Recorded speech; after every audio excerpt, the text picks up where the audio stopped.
That's what they say. All right. All right, James, what do you got?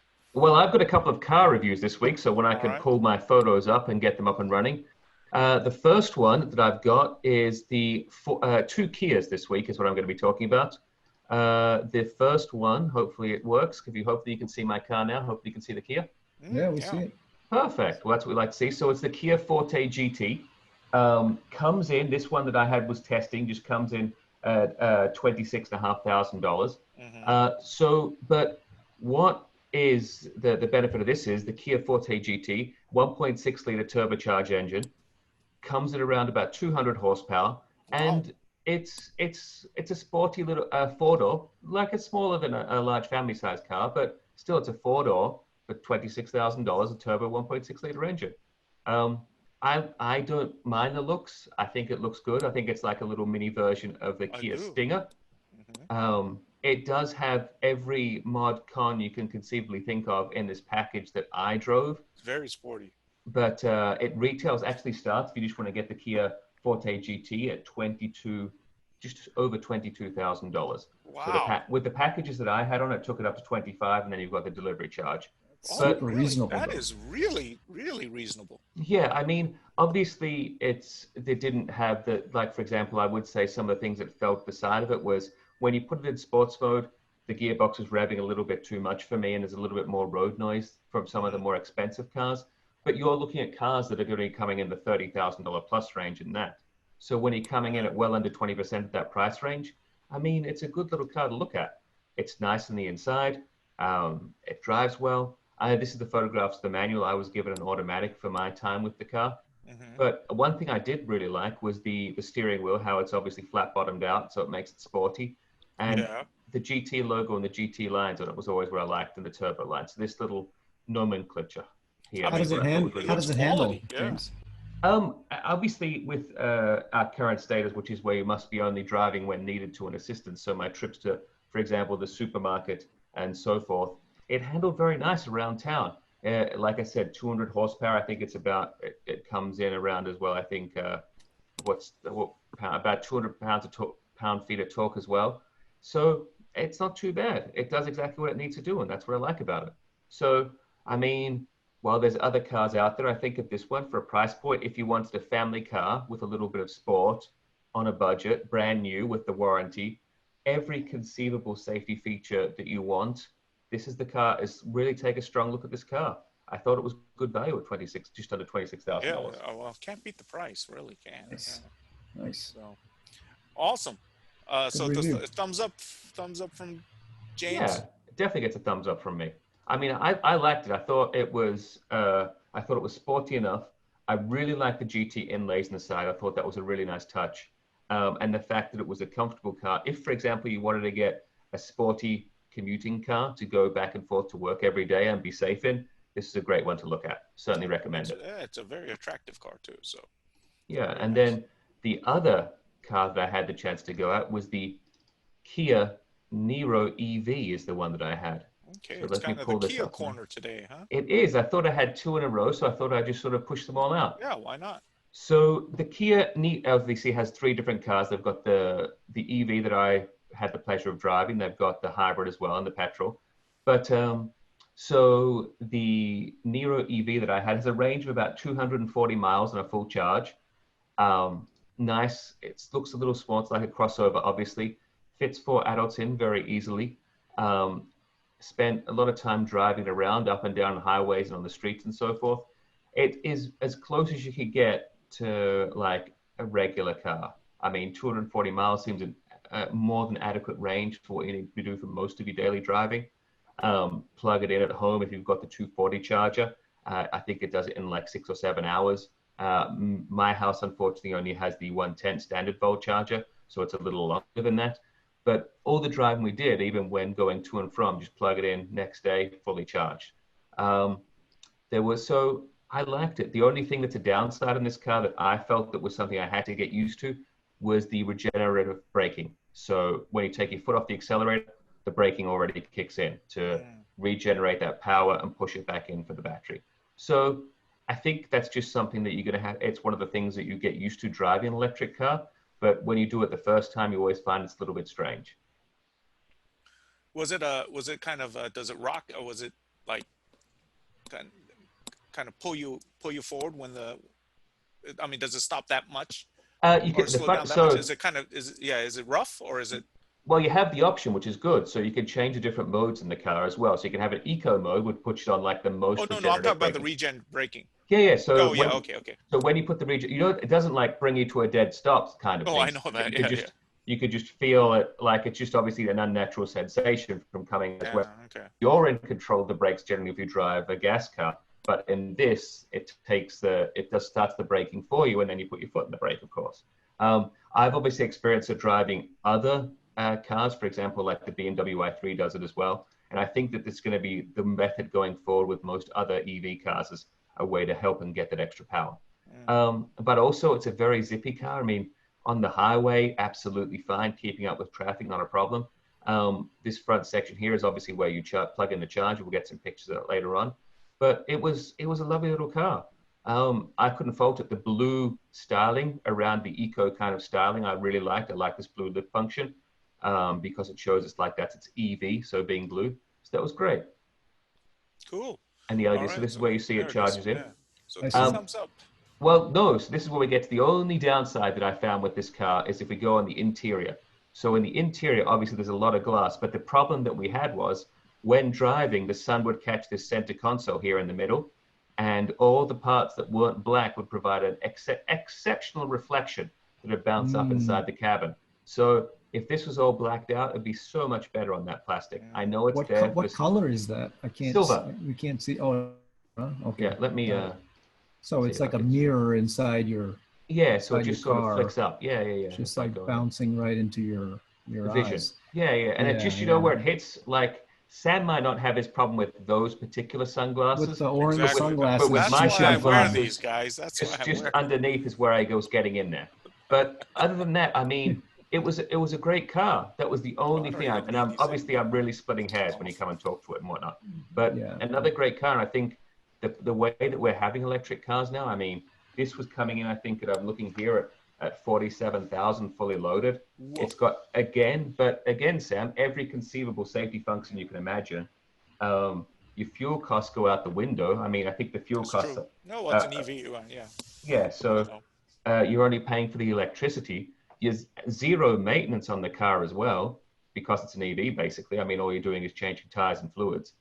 And the fluids being like your washer fluid. I mean, what else are you going to be doing on the car? Yeah, there's no brake pads and whatnot. The brake pads last longer because of the regenerative braking. Right. So the yearly ownership of a car after the sticker shock, it's not that bad at all. I would perhaps, because I've got an affinity for sportier tires, have put much more sportier, I will say, aggressive tires on it than what came on as standard. But that's my choice. I think it's a great car and a great option for someone that doesn't want to go to petrol stations, take the hazard out of that, and then just go out and where you can do a long drive. I mean, 240 miles in a day and then plug in. It's a pretty long drive you can do there. Is it EV quick? You know, I mean, it's torque right there. Boom. Are you 0 to 60? And do you know the 0 to 60 on this? I can't remember off the top of my head, but it was quick enough where the wife had to tell me to slow down when I put my foot on the floor, Sam. Okay. So that's the one I go. But the Butt Dyno told me that it was quick, especially I think really, I think the benefit of it is when it gets like 30 to like 70, that's its sweet spot. If you go starts up, you get tire squeal at the front with the more eco-friendly tires, but 30 to 60 when you're rolling, it's pretty quick. It's as quick as anything you need in around town, at least. Okay, so interesting. Well, it sounds like a thumbs up, except for the little center. Yeah. But I mean, I like it. It's got a lot of room in there for suitcase and everything else you need. But so I give it thumbs up for the price point and everything else because it's an EV car. I like it. Anything else? Did you want to talk about Sebastian Vettel? Well, that's the only last thing. I mean, Sam, where's Sebastian going to go? I don't know. He's left Ferrari, so I thought maybe he'd go, quietly into sports car racing. I know it doesn't make as much money, but I mean, he'd be running Le Mans. I don't know. You tell me. I mean, I think he might end up at Renault just because there's no one left at Renault. They've got an open seat, and obviously, as we know, Formula One's going to pay more money than other ones. But there's always the option if he wanted to create a legacy, he could go to Formula E. I mean, he'd probably dominate there. He would There's dominate where if he wants with to the right win, team. Yeah. yeah, Yeah. he could dominate in that. And that's probably a little bit more exposure than Le Mans at this time, where they don't really have, there's no real companies that are really focusing in on that at this point You're in right. time, where it's a really Absolutely good not. racing season. Yeah. Yeah. So maybe he could still stay with the manufacturer at Formula E. Those cars are only going to get it faster. The tracks are only going to get more exciting because of the city tracks and whatnot. So maybe that's an option for him. James, how competitive is the Formula One Renault team these days? I can't Well, last remember season because they were everything is not as competitive as they would like to be, which is why okay. I think Daniel Ricciardo's made the move to McLaren. Okay. That's right. That's right. So Yeah, So Vettel open could be seat a there. back marker. yes, so if No. he was to go to Renault, he probably wouldn't be on the front row of the grid that often. Let's say that. Yeah, Yeah. he'd probably have to take a bit of a pay cut too, but still big money. But Yeah. yeah, so we don't know. So, but you think you would if you were his agent, you would say, hey, you might want to take a look at Formula E. I mean, look, they've got Porsches there, Audis there, Nissans there. Nissan, yeah. There's lots of manufacturers that are in Formula E. It's a lot cheaper than Formula One. And who knows? It It's, could be the future of racing there. I mean, we're not I think you and that's what they're I. trying to do, though, right? That's what they're aiming for. Yeah, I mean, they're going to all the cars that are going to be coming forward are going to be making are all going to be are going to be electric vehicles. I mean, how much more can you get out of a V8 at this point in time when you've got the electric cars going faster than them? So, I mean, it makes sense. He could be, if he made the switch, he could be on the cusp of something big, and that could ride his legacy for a couple of year wins at Formula E. Yeah. James, have they announced when Formula One will start again? I think July is when they're still looking at the time frame at this point in time, but that still might be pushed back again. They've done it a number of times in regards to seasons as when it might start, but it's around July, maybe August, and Yeah, redoing the season like in reverse kind of thing. Right. I mean, I saw NASCAR again. I mean, that's how bad it is. Yeah, but you know what? I mean, racing. I on. mean, on TV, I mean, unlike basketball and the regular mainstream sports, but the racing, I don't really miss not seeing the crowd there as much. So the Formula One races, Yeah, you can't hear the crowd anyway. Yeah, and you right? never see you never see the crowds anyways. I guess it's the perfect social distancing sport, except for the fact that you got to get everyone there. Yeah, and you've got to have everyone working on the car in the garage and whatnot. Exactly. Right. Yeah, Yeah. that's the car and the racer. Yeah, So the pit crew were definitely not. I mean, social distancing. Them. Yeah, I mean, they were trying to do it a little bit, but they still have to Yeah. work. I mean, the car is only one size, so they still have to get pretty close to each other.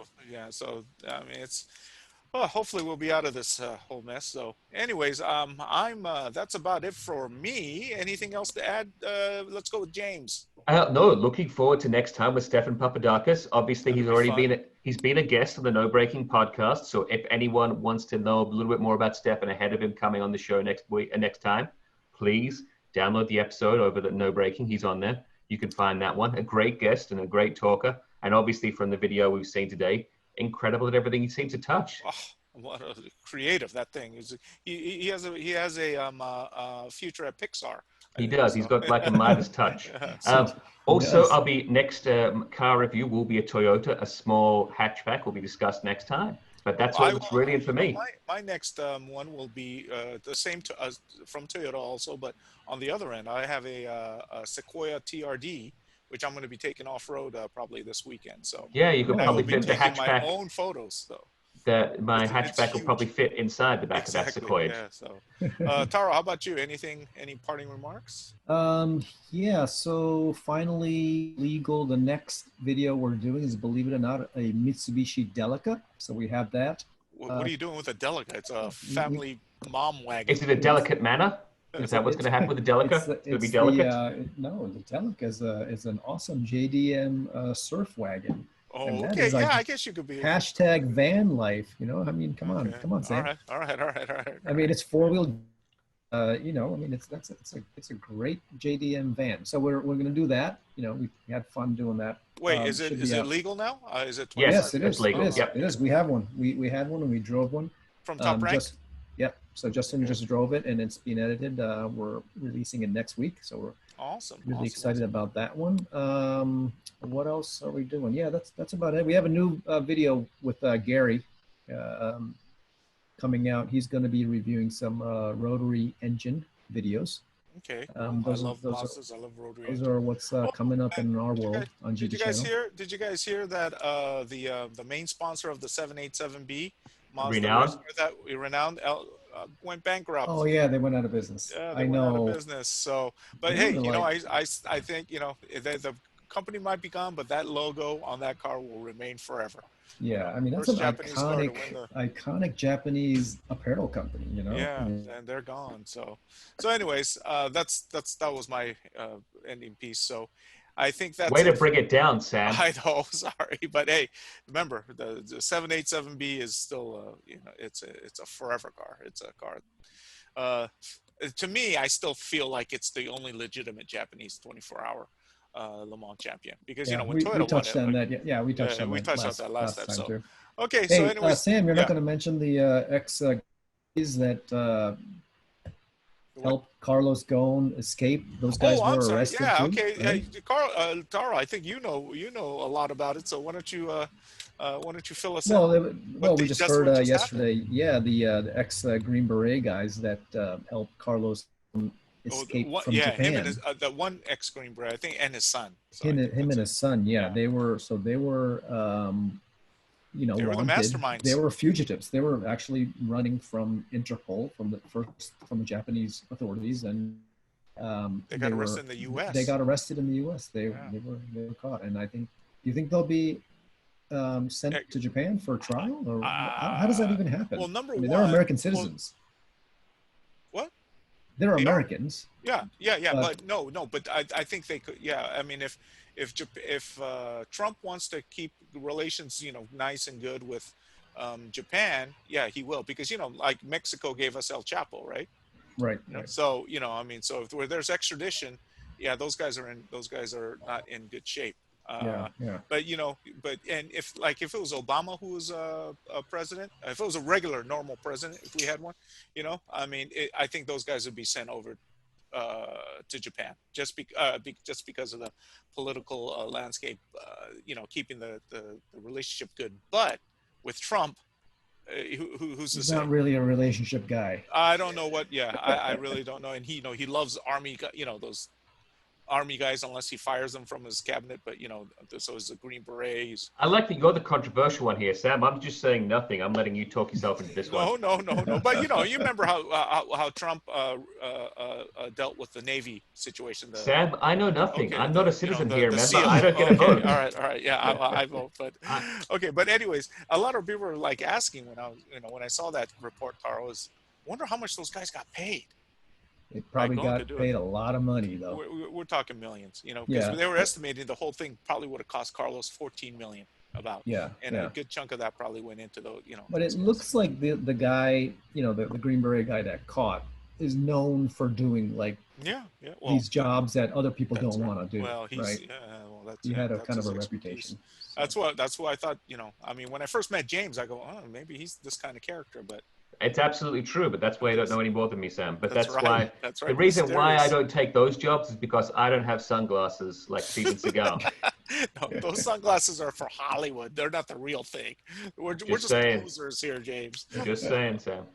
Okay, so anyways, that's it for pod speed number 18. I think it was 18. 19. I'm sorry. 19. Yeah. He can't see without those glasses on, Tara. That's why. He can't see. He's been I know. I can't see. So the last part of the podcast, he's been squinting the whole time. The next one. So, anyways, thank you for joining us. Sorry we were a little late and we did not have a visual with our man Mo, but maybe it was better though with him being in his towel, Sam. You got to remember that pros and cons here. That's pros true. and cons. Really know, but yeah, so anyways, we'll make it work next time. And our next one is June. Was it 7th? Was it 4th?